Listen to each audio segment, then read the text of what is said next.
So how do you know when to disconnect as an employee, and how does the manager understand or come to know that an employee has disconnected from the work? So in one of the startup companies within East Africa, there is a gentleman by the name Jabali. And Jabali is a trained engineer who now started his job or work with a startup company. And the process was quite good. I mean, everyone liked the work because it was quite a small team with an open culture, with very flexible work hours and times. It basically fit into what Jabali had prepared himself for and wanted. So this job now for Jabali has a lot of meaning to him because it allows him to provide his original contributions. Decisions are taken quick, fast. He sees the impact of what he decides. He sees the impact of what decisions he's taking and how it is influencing the company overall.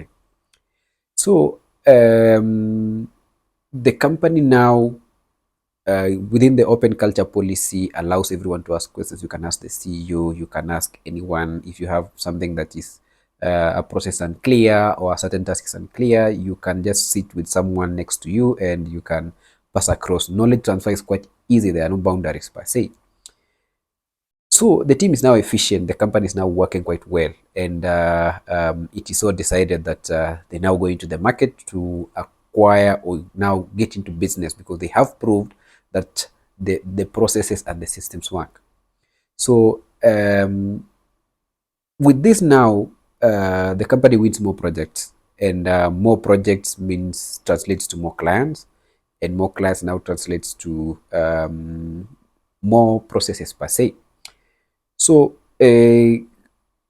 now this more work, this workload now shows or rather brings out the weaknesses of the processes that were there previously.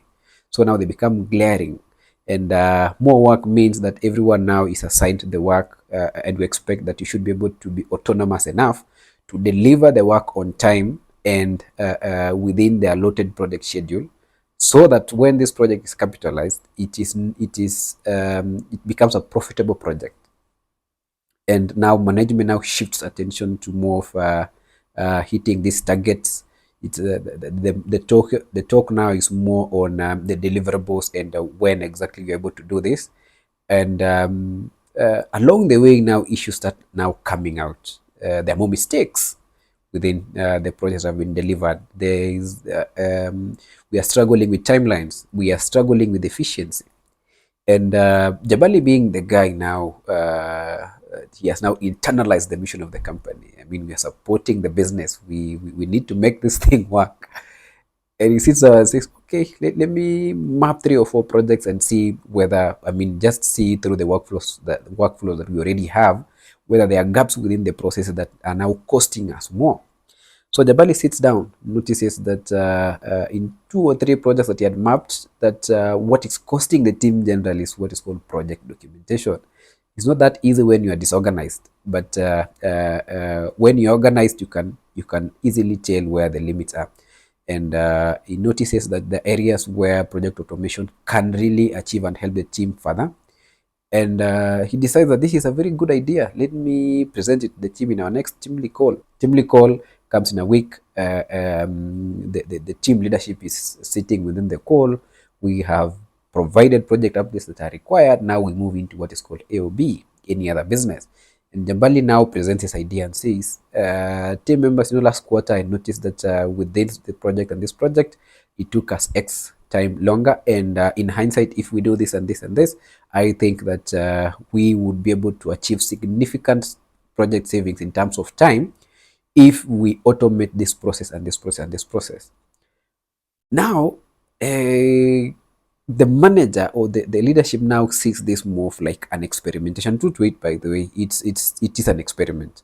We are not 100% sure that if implemented, the suggestion that Jabali is giving, it will result to the claim that Jabali is making. What does the management now do? The management now responds back to Jabali and says, Jabali, for now we are time constrained. and therefore we do not have time for experiments. Please let us focus on the process and deliver this project as expected. So Jabali sits and thinks. I mean, the meeting ends, and Jabali goes back to his desk and thinks about this response from management. It is direction they are setting, and they are saying that there's no time for experimenting. Um, he decides to brush it off. I mean, let's for benefit of doubt, let's see how it works out. However, the coming projects now still showcase or show this predominant issue that is still coming up each and every time. We are still struggling with efficiency. We are not that we are not managing time that well.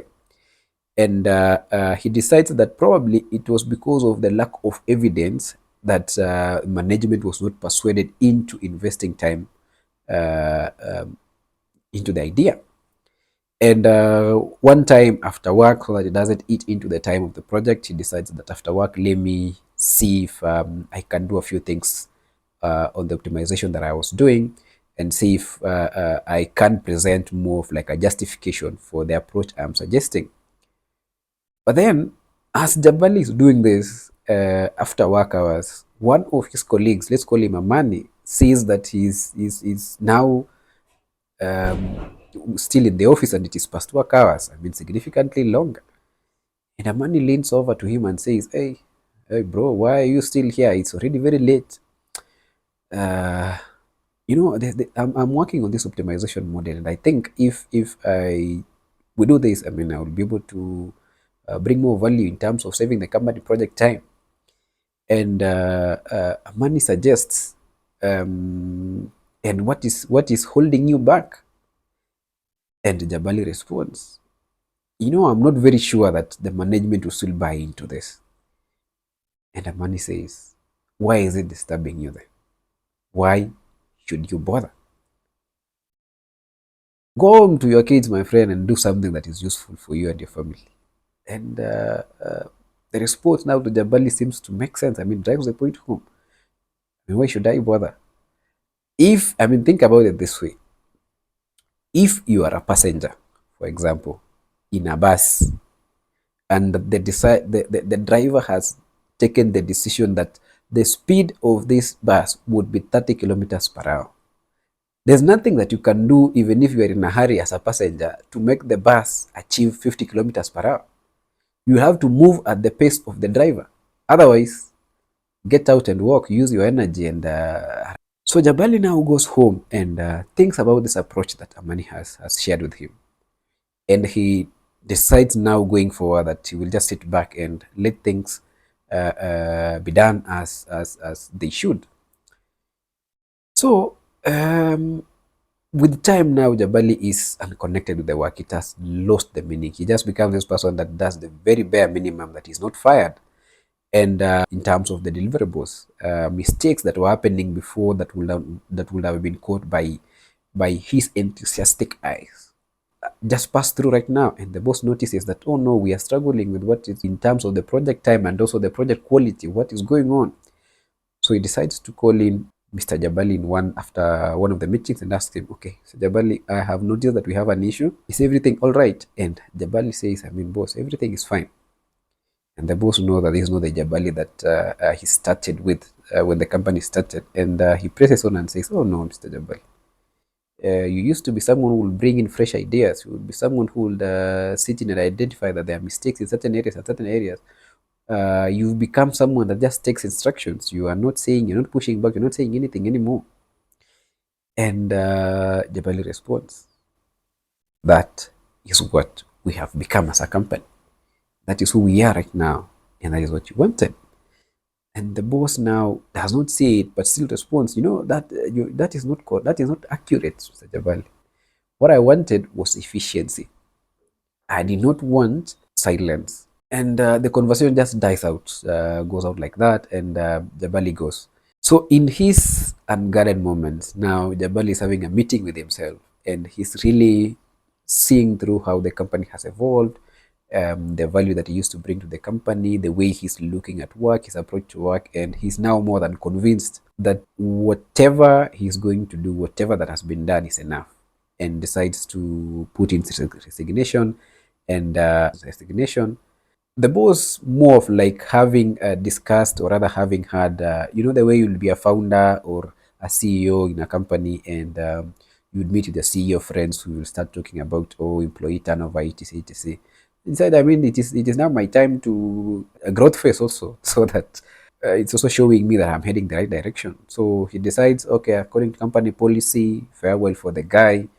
No, there's no need of keeping someone who's decided to leave, etc, etc. So they plan for the farewell. I mean, a week later, it's his farewell time, and during this farewell, Amani calls the boss aside, and he's like, "Hey, Mr. Boss, you understand that you've lost one of your very good employees?" And the boss says, "Yes, that I know. You know that he was not the problem." "Okay, what do you mean, Mr. Amani? What do you mean he was not the problem?" Amani now responds, Jabali stopped asking questions. Jabali decided not to put in the extra effort when he noticed and realized that the questions and the extra effort does not matter anymore. So he has just decided to leave. And this conversation now gets the boss thinking, and now he relieves the conversation that he has had with the Jabali, and part of the issues that Jabali has raised. And he notices that there is something that this incident is teaching him, and he decides now that going forward, they will incorporate feedback efficiently and in a better way as opposed to how it has been done before. So what lesson do we learn from this story, from this Jabali story? We notice that, among other things, we stop asking questions as employees when we notice that even the extra effort that you put in, it does not receive reciprocal goodwill from the leadership, either in terms of now the blessings for you to proceed with experimentation, or it is seen as non-priority item, and therefore we should focus on what is going to get us from point A to point B as fast as possible. So, what do you think, guys? I mean, is this something that you have experienced in your workplace? Let me hear it in the comments below.